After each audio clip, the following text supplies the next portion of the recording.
Hello, thank you for joining me for the Libra full moon. And for those of you who don't know me, my name's Donna Page. Welcome. Okay. Every year when we have the Libra full moon, it is about finding, seeking, embracing balance, peace, harmony in our relationships, in our life. Yeah. And that's still true. There is a route to get there this particular year, but how do we get there? What's going on is that we have the Sun, Chiron, and Venus, the same, all at the same degree, 8 degrees. So the moon is at 8 degrees of Libra, and anybody with planets at 8 degrees, personal planets, you will feel this full moon stronger.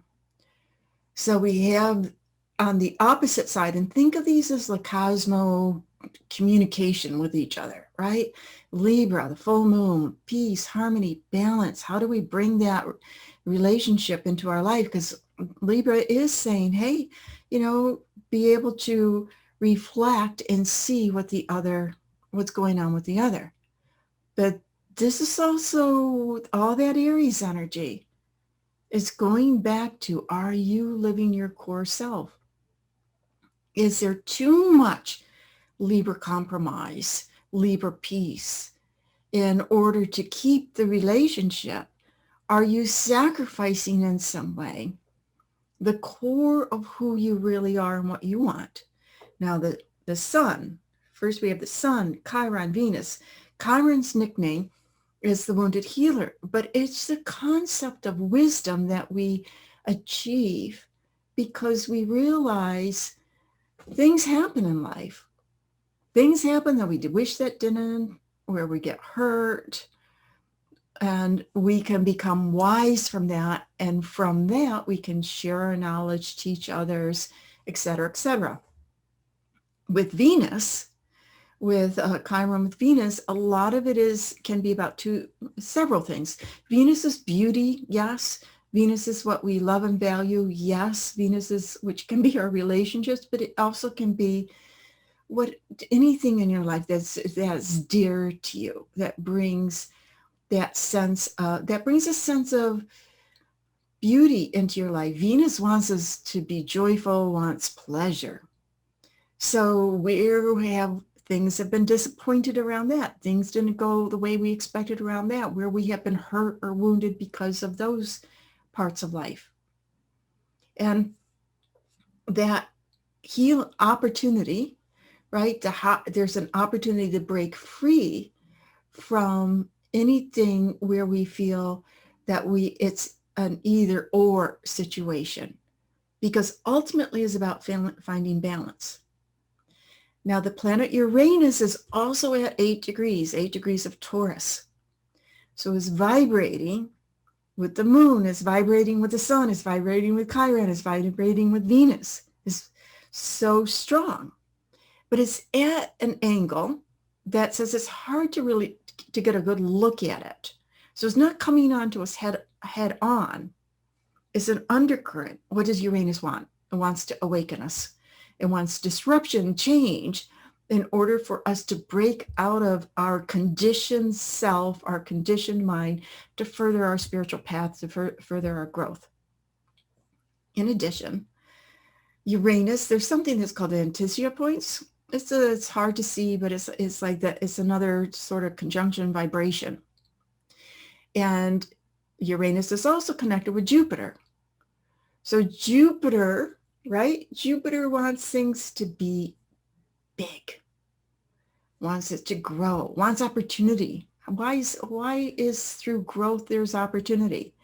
Because a lot of times it's a little bit of a risk taking.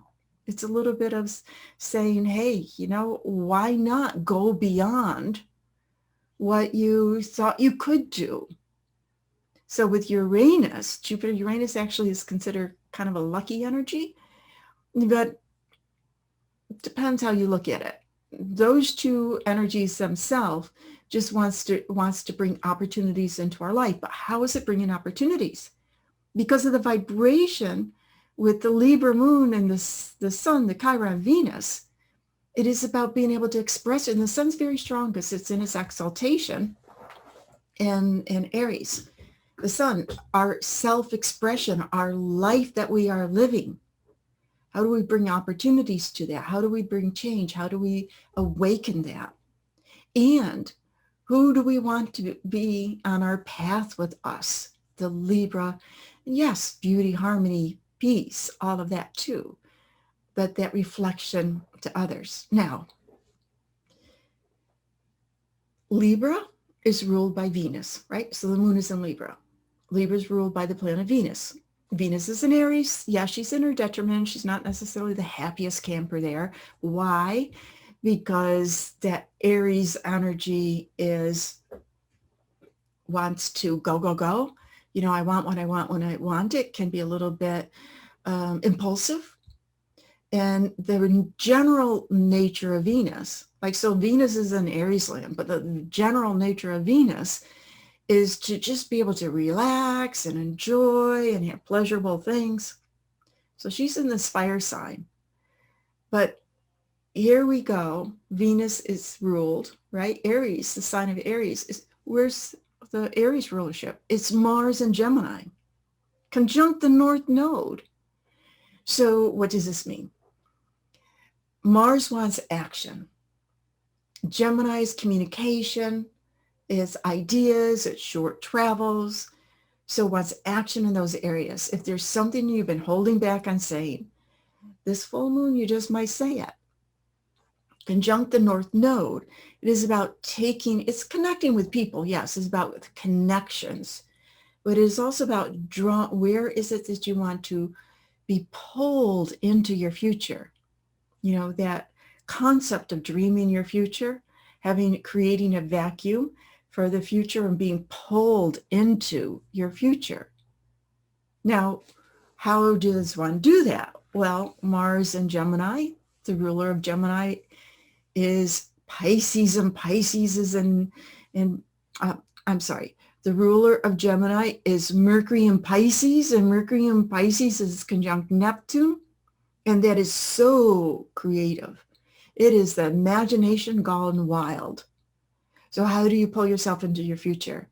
You come up with all these incredible ideas that people will probably say is like, you're such a dreamer.